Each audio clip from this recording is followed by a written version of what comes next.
에서 기도하고 계십니다. 우리 예수님은 참 하나님이기도 하셨지만 동시에 참 사람이셨습니다.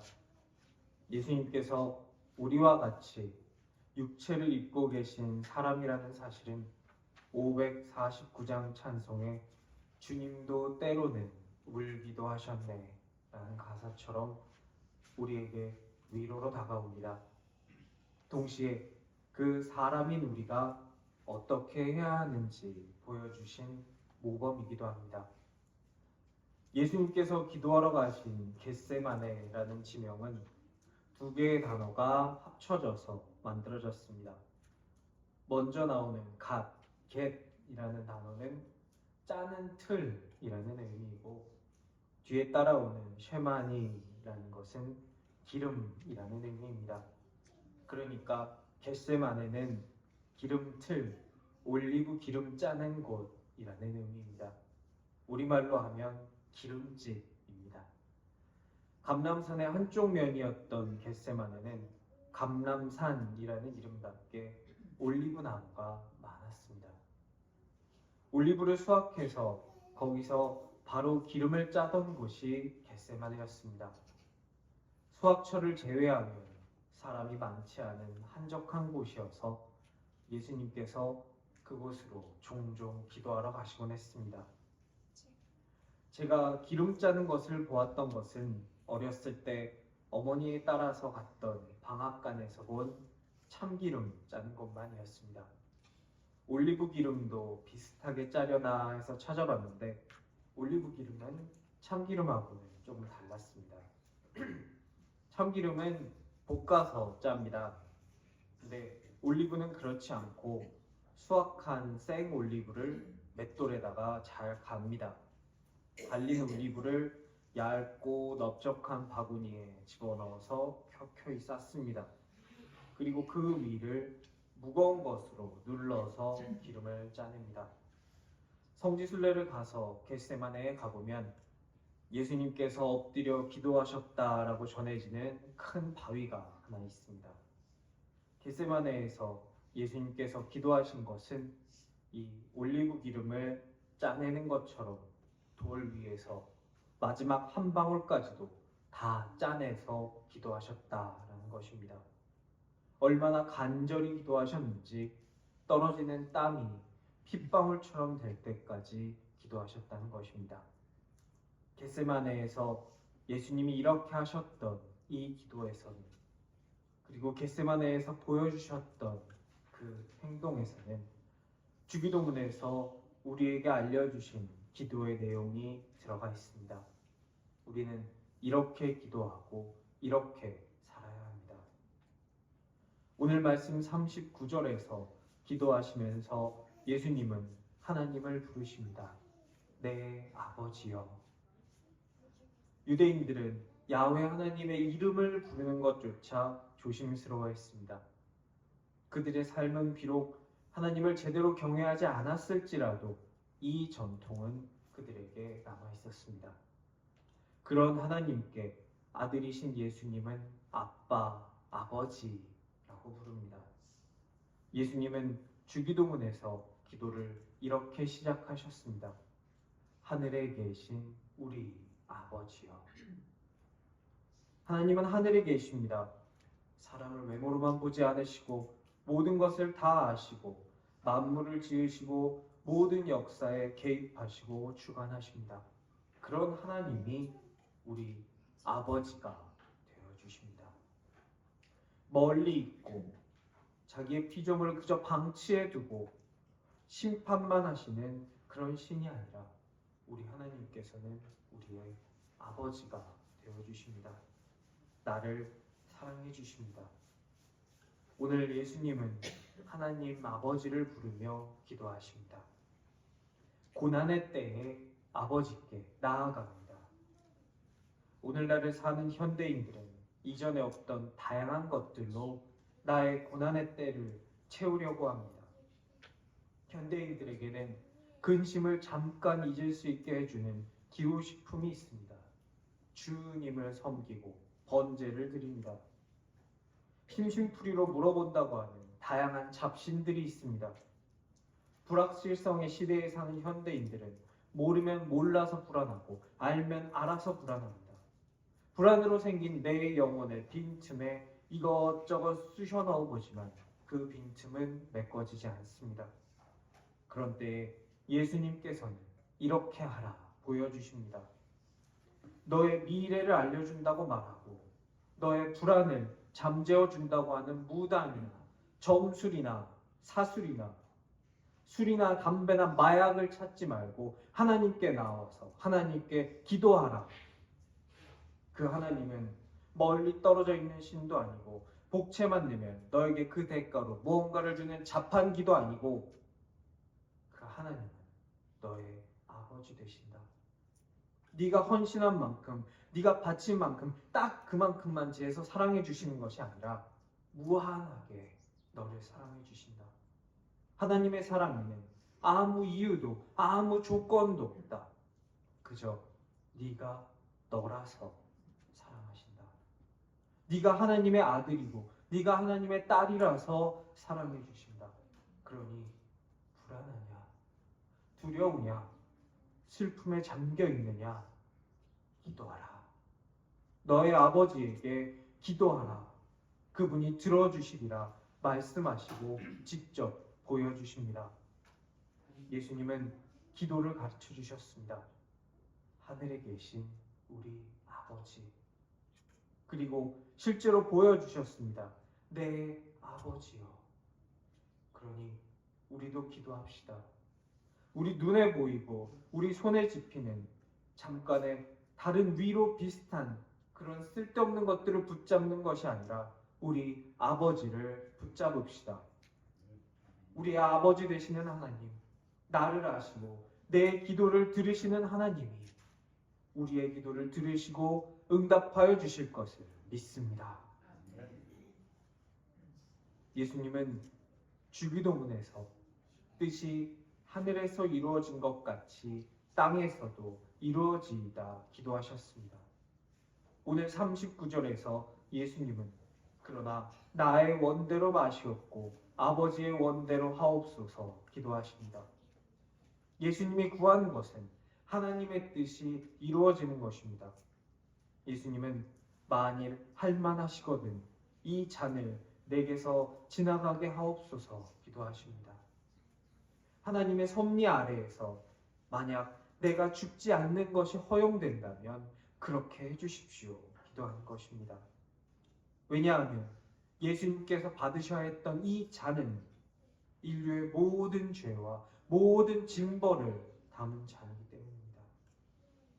예수님이 지셔야 될 십자가는 아무나 질 수 없는 십자가이며 예수님이 받으셔야 할 잔은 아무나 받을 수 없는 잔입니다.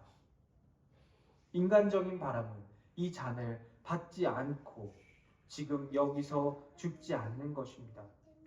하지만 하나님의 요구는 그 잔을 피하지 말라는 것입니다. 두 가지의 상충되는 요청 사이에서 예수님은 하나님의 요청을 따라야 한다는 것을 아십니다. 하지만 그것을 그대로 받아들이기는 쉽지 않습니다. 이 고민 가운데 예수님은 하나님께 묻고 기도하십니다. 예수님은 자신의 요청을 하나님께 아뢰는 것만으로 만족하십니다.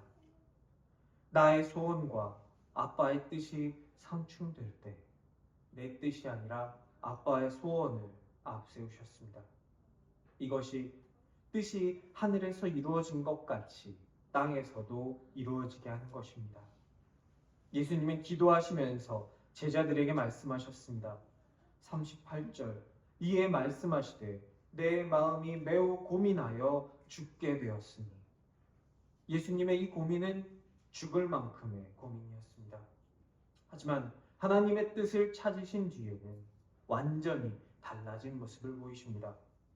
45절에서 46절 말씀을 보면 예수님의 말씀과 행동에 더 이상 고민이 보이지 않습니다. 하나님의 뜻에 순종하십니다. 그리고 제자들을 향해 일어나라, 함께 가자 말씀하십니다. 그 길이 나에게 편한 길이 아닐지라도, 내가 바라는 길이 아닐지라도 순종하십니다. 내가 원하는 답이 나올 때까지 묻고 또 묻고 또 묻지 않으십니다. 우리는 내가 가는 곳에 하나님께서 따라와서 함께 계시기를 원합니다. 내가 세워놓은 목표를 하나님이 도와주시기를 원합니다. 내가 정한 복을, 그 복을 하나님께서 나에게 주시기를 원합니다. 하지만 하나님의 뜻이 하늘에서와 같이 땅에서도 이루어지이다 기도하는 것은 그런 것이 아닙니다. 나의 뜻을 하나님의 뜻과 일치시키십시오.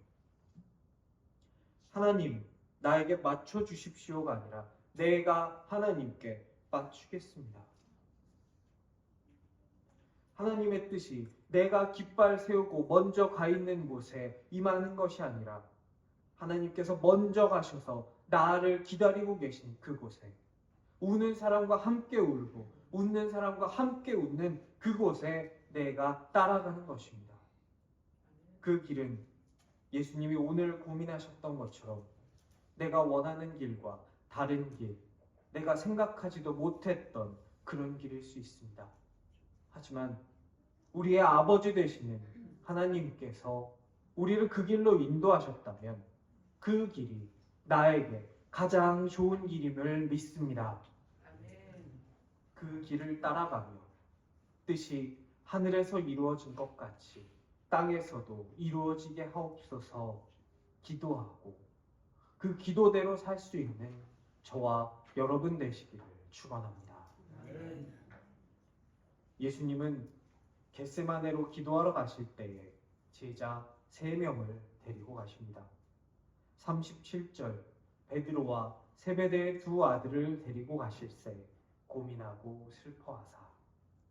이 3명은 누구입니까? 마태복음 17장 1절 엿새 후에 예수께서 베드로와 야고보와 그 형제 요한을 데리시고 따로 높은 산에 올라가셨더니 세베대의 2 아들이 야고보와 요한입니다. 이 3명은 변화산에서 영광의 자리에 함께한 특권을 누린 자들입니다. 우리가 보는 성경에는 이름이 기록되지 않은 수많은 제자들이 나옵니다. 문화적 상황 때문에 제자라고 이름조차 남기지 못했던 무명의 여자 제자들이 많이 등장합니다. 그런 그들 가운데에서 영광스럽게 변화되신 예수님을 직접 본 사람들이 오늘 말씀에 등장한 3사람입니다. 영광에 함께 했으니 그들은 고난에도 참여할 수 있었어야 했습니다. 하지만 이들은 실패합니다.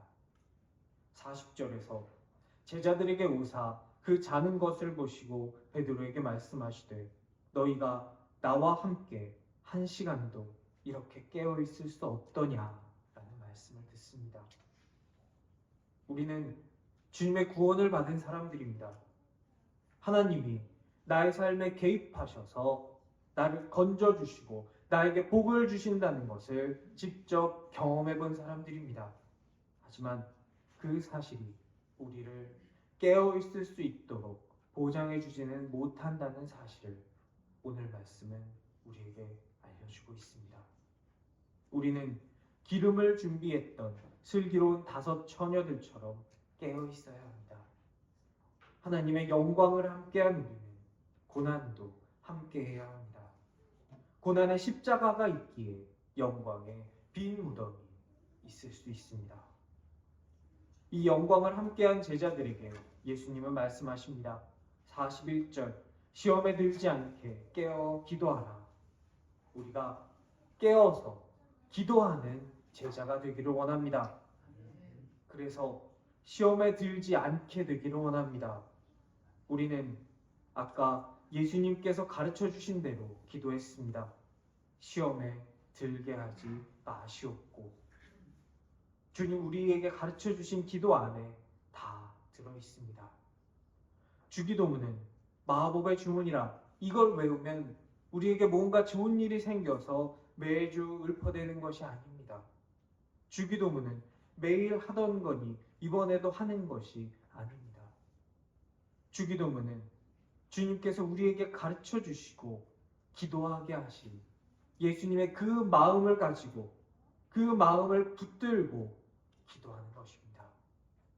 우리가 매주 예배 때마다 주기도문을 할 때마다 나의 삶 속에서 기도가 나오지 않아 주님 가르쳐 주신 기도를 조용히 눈물로 읊조릴 그 순간마다 주님 주신 마음을 느끼며 그 마음을 붙들며 함께 기도할 수 있는 우리가 되기를 원합니다. 우리 예수님은 가르쳐 주신 대로 사셨습니다. 그 당시 종교 지도자를 자처하던 바리새인과 서기관이 그들의 말로만 떠들고 그들의 삶은 영 다른 곳에 가 있을 때 우리 예수님은 말이 아니라 행동으로 보여주셨습니다. 역사학자이며 신학자인 앨런 크라이던은 이렇게 말합니다. 우리는 말이 아닌 행동의 철학자들입니다. 우리는 위대한 것에 대해 말하기보다 그것을 살아냅니다. 우리는 교회입니다. 그렇습니다. 바리새인과 서기관은 위대한 것에 대해 말했습니다. 하지만 그렇게 살지는 않았습니다. 예수님은 그것을 예수님의 온 몸과 온 시간과 모든 삶을 통해 살아내시면서 우리에게 본이 되셨습니다. 우리 함께 이 위대한 복음을 살아냅시다. 마지막 한 방울까지 우리를 위해서 올리브 기름틀에 짜내어지는 그 기름처럼 짜내면서 기도하신 우리 예수님께서 먼저 걸어가시고 우리를 기다리고 계시는 그 길을 함께 따라갑시다. 일어나서 함께 가는 우리가 될 수 있기를 간절히 기도합니다.